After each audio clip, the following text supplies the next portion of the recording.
حي على الصلاة.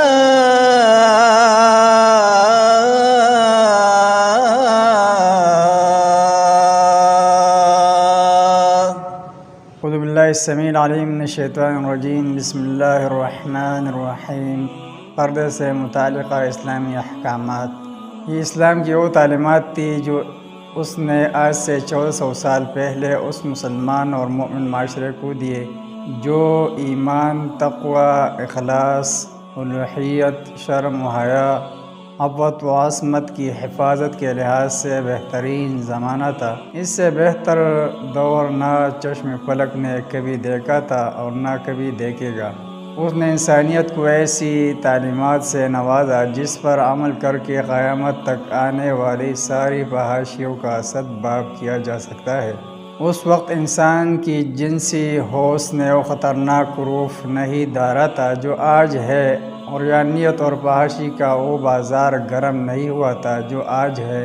اس کے باوجود آپ صلی اللہ علیہ وسلم نے مسلمان خواتین کو پردے کی پابندی کی تلقین فرمائی. عفت و عصمت کی حفاظت کی وہ تعلیمات عنایت فرمائے کہ جن سے عمدہ تعلیمات کسی بھی مذہب میں ملنا ناممکن ہے. اس سلسلے میں چند احادیث ملاحظہ فرمائیے. نمبر 1، حضرت ام سلمہ رضی اللہ عنہا فرماتی ہے، میں اور حضرت میمونہ رضی اللہ تعالیٰ عنہا رسول اللہ صلی اللہ علیہ وسلم کی خدمت میں تھی.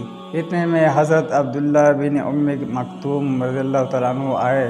یہ پردے کا حکم نازل ہونے کے بعد کا واقعہ ہے. آپ صلی اللہ علیہ وسلم نے ہمیں حکم دیا، احتجبا منہ، تم دونوں پردے میں چلی جاؤ. ہم نے کہا، اے اللہ کے رسول صلی اللہ علیہ وسلم، کیا وہ اندھے نہیں ہے؟ نہ تو ہمیں دیکھ سکتے ہیں اور نہ پہچان ہی سکتے ہیں. آپ صلی اللہ علیہ وسلم نے فرمایا، لیکن تم دونوں تو اندھی نہیں ہو، تم تو اسے دیکھ رہی ہو. سبحان اللہ. رسول اکرم صلی اللہ علیہ وسلم کی بیوی امت کی مائیں ہے. وازواجہ امہاتہم، آنے والے صحابی اندھے اور روحانی بیٹے کے حکم میں ہے، لیکن آپ صلی اللہ علیہ وسلم نے ان سے بھی اپنی ازواج مطہرات رضی اللہ عنہم کا پردہ کروا کر امت کو قیامت تک کے لیے عملی اسوہ پیش کیا. لیکن افسوس، ہمارے معاشرے میں خواتین مردوں کی نظروں سے بچنے کے لیے برقعے کا استعمال کرتی ہے، لیکن کسی مرد کو دیکھنا مقصود ہو تو پردے کے آؤٹ سے نظر بازی کرتی ہوئی نظر آتی ہے. نمبر 2، ایک حدیث میں کسی مسلمان عورت کو کسی غیر محرم کے ساتھ پل بھر کے لیے بھی تنہائی میں رہنے کو ناجائز قرار دیا گیا ہے. چنانچہ حضرت عبداللہ بن عباس رضی اللہ تعالیٰ عنہما سے مروی ارشاد نبی صلی اللہ علیہ وسلم ہے، تم میں سے کوئی شخص کسی عورت کے ساتھ تنہائی میں نہ رہے سوائے اس کے کہ اس کے ساتھ اس کا کوئی محرم ہو. عورت کو حکم ہے کہ اپنے شوہر کے قریب ترین مرد رشتہ داروں سے اپنے آپ کو بچائے رکھے. چنانچہ ارشاد نبی صلی اللہ علیہ وسلم ہے، عورتوں کے پاس ان کی تنہائی میں داخل ہونے سے بچو.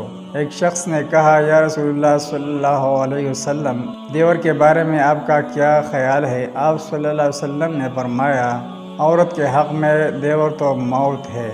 نمبر 3، دل و دماغ، آنکھ اور کان کے غلط استعمال سے روکا گیا ہے. فرمان الہی ہے، ان السمع والبصر والفؤاد کل اولئک کان عنہ مسئولا.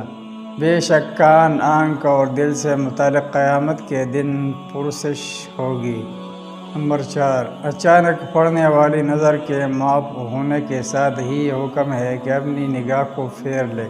حضرت جریر رضی اللہ تعالیٰ عنہ کہتے ہیں کہ رسول اللہ صلی اللہ علیہ وسلم نے اچانک پڑنے والی نظر کے متعلق حکم دیا، تم اپنی نظر پھیر لو.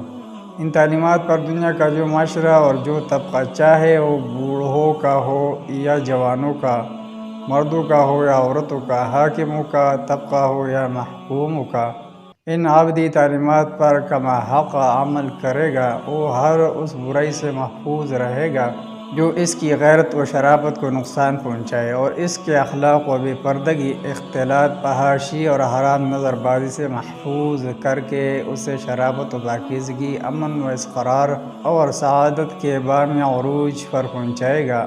اور ایسا کیوں نہ ہو جب کہ وہ اس طریقے پر گامزن ہے جسے بنانے والا عرش عظیم کا رب ہے۔